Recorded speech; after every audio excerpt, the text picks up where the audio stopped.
মিউনিসিপ্যালিটিকেও টাকা দেওয়া হচ্ছে।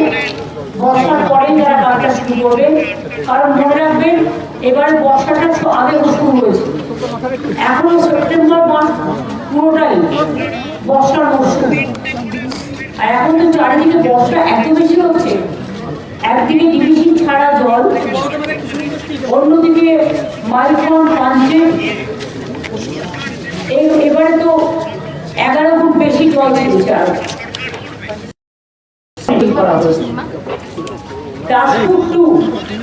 এবং ঘাটাল পৌরসভায় 10 কোটিরও বেশি টাকা পায় 5টা স্লুইসের নির্মাণের কাজ 90% সম্পূর্ণ হয়েছে।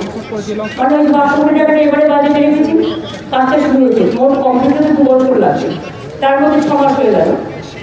ঘাটাল পৌরসভা এলাকায় 60 কোটি টাকা ব্যয় 2টো পাম্প হাউসের জন্য ওয়ার্ক অর্ডারও জারি করা হয়েছে। বর্ষার পরে কাজ শুরু হবে। 19 কিলোমিটার দীর্ঘ পলাশপাড় খাল খননের কাজ এবছর মে মাসে শেষ হয়েছে।